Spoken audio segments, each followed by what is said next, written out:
It is not the man who has too little, but the man who craves more that is poor. Seneca. Think back to the last time you posted something online.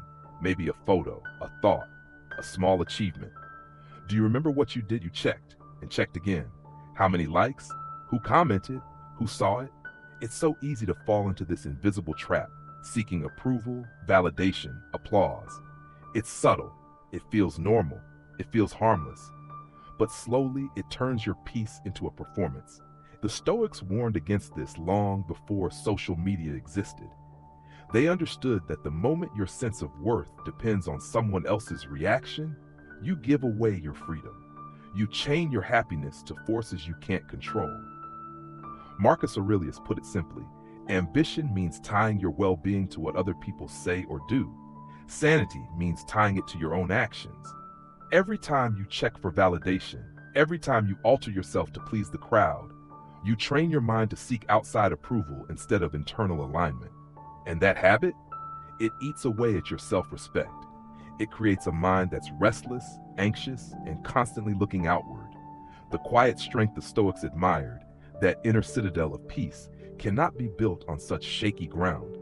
So how do you quit this habit? Before you share anything, ask yourself, would I still do this if no one noticed? Before you seek approval, ask yourself, am I proud of this, even if no one claps? Reconnect your sense of worth to your own values, not to external applause.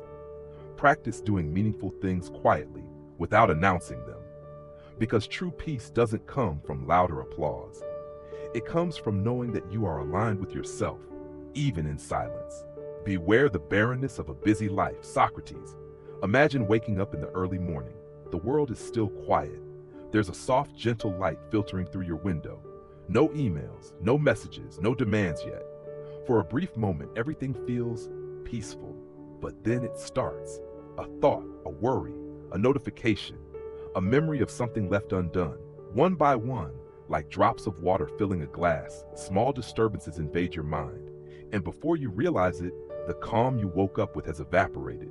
You're rushing, overthinking, reacting. And it feels like you've lost something precious, something you can't quite name. That's inner peace slipping away, silently. It's not always the big tragedies that steal our serenity. Often it's the small hidden habits, the ones we repeat without question, that quietly drain us, day after day. Habits that seem harmless, habits that everyone around us normalizes. Habits that, over time, corrode the foundation of a peaceful, grounded life. The Stoics knew this long ago.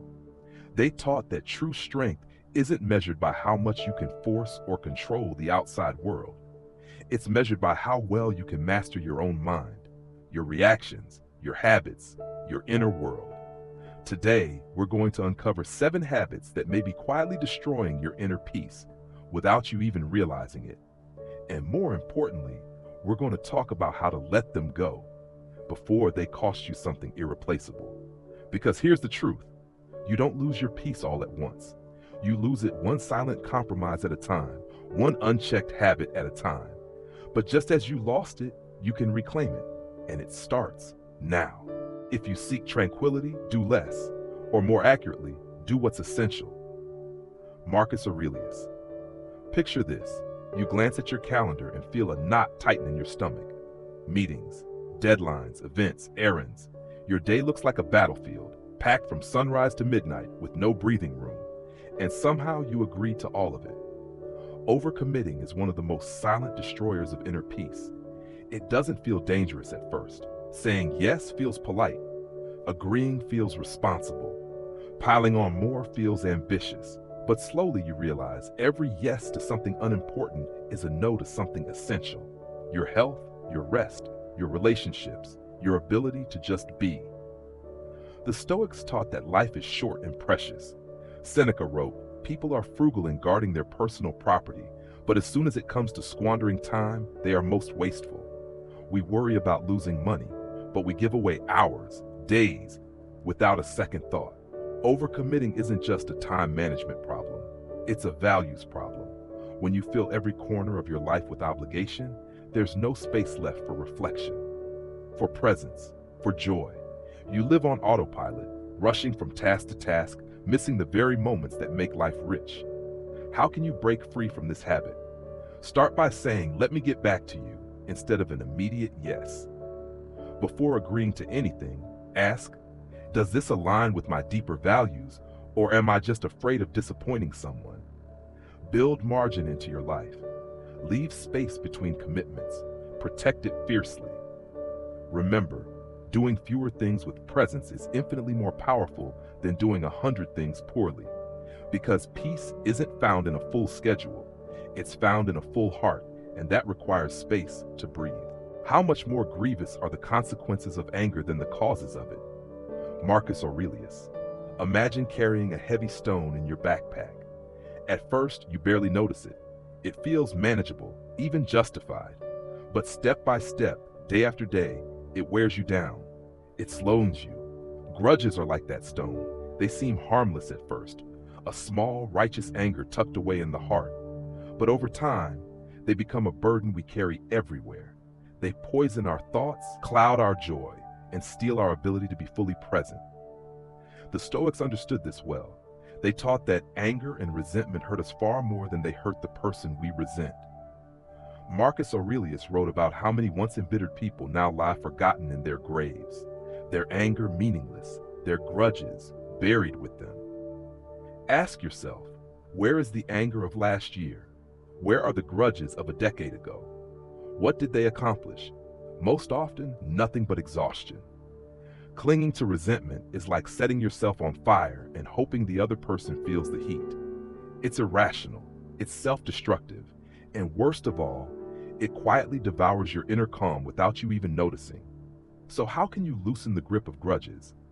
Realize that forgiveness isn't about them, it's about freeing yourself.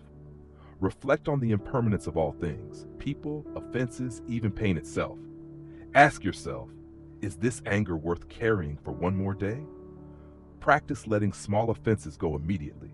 Build the muscle of release. Remember, true strength lies not in holding on, but in letting go with dignity. Because your peace is too precious to waste on battles that no longer exist. Lighten your load and walk forward, lighter, freer, stronger. Don't let your emotions override your intelligence. Marcus Aurelius. Picture a small boat on a stormy sea. Every wave, every gust of wind throws it off course. The boat has no anchor, no direction. It's at the mercy of the storm. Now realize, without emotional discipline, your mind becomes that boat. The habit of reacting to every emotion, every irritation, every excitement, every fear, turns life into a chaotic ride. You become a puppet pulled by invisible strings. A sharp comment sends you into anger. A passing disappointment plunges you into despair. A small success makes you reckless. The Stoics didn't teach us to suppress emotions. They taught us to master them, to notice them, to question them, to respond deliberately, not impulsively. Epictetus said it best, when you are offended at any man's fault, turn to yourself and study your own failings. Then you will forget your anger. The idea is simple. Instead of reacting blindly, pause, reflect. Choose your response with wisdom. Because emotions, while natural, are not always trustworthy guides. A flash of anger can lead to a lifetime of regret. A moment of fear can make you abandon a lifelong dream. If you live at the mercy of every emotion, you are never truly free. You are only as calm as your latest mood. How do you break free from this reactive cycle? Practice the pause. When you feel an emotion rising, stop, breathe, delay action. Question the emotion. Is this feeling based on truth or just temporary fear or pride? Journal your emotional triggers. Understand your patterns. Commit to acting from your values, not your impulses. Remind yourself daily, emotions are visitors, not masters. Because inner peace isn't found by feeling nothing. It's found by mastering what you feel and choosing your response like a wise captain steering through storms. When you are content to be simply yourself and don't compare or compete, everyone will respect you. Lao Tzu. Imagine standing in a vast, beautiful forest. Every tree is different, some tall, some twisted, some flowering, some bare. None of them compete. None of them wish they were another tree. Each simply grows according to its own nature. Now imagine how strange it would be if one tree spent its days envying the height of another, or resenting the blossoms of its neighbor. Yet this is exactly what many of us do. Comparison is a quiet thief. It creeps in when you scroll social media, when you hear someone else's success story, when you notice someone younger, richer, more admired. At first it feels harmless, maybe even motivating, but slowly it morphs into resentment. It poisons gratitude. It whispers that you're not enough. The Stoics warned fiercely against this. They taught that your only true competition is with yourself, with who you were yesterday and who you are capable of becoming tomorrow. Epictetus said, "Seek not the good in external things, seek it in yourselves." When you measure yourself against someone else's path, you abandon your own. You lose sight of your unique strengths, your personal journey, your sacred responsibility to live your own truth. Comparison blinds you to the quiet progress you've made. It robs you of the present. It destroys inner peace by replacing self-respect with self-judgment. So how do you free yourself from this toxic habit? Limit your exposure to things that trigger comparison, especially mindless scrolling. Celebrate others genuinely. Their success does not diminish yours. Regularly list things you're grateful for, both big and small. Measure your growth against your own past, not someone else's highlight reel. Remember, the only life you are called to perfect is your own. Because peace doesn't come from winning imaginary races. It comes from walking your path, fully, honestly, proudly, with your head held high. The happiness of your life depends upon the quality of your thoughts. Marcus Aurelius. Take a deep breath. Right now, in this very moment, you are standing at a threshold. Behind you are the habits that have quietly chipped away at your peace. Ahead of you is the life you could live, one rooted in quiet strength, inner calm, and unwavering presence. The truth is simple, but easy to forget. Inner peace isn't something the world can hand you. It's something you build, choice by choice, habit by habit. The Stoics knew this. They understood that peace isn't passive. It isn't something you stumble into by accident.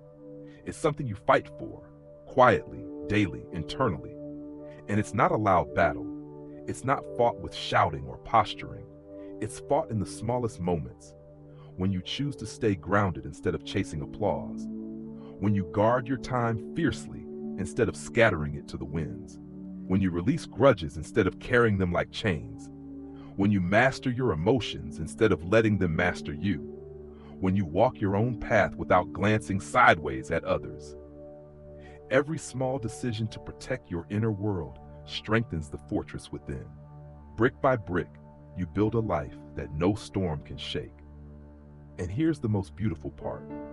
You don't have to be perfect. You don't have to win every moment.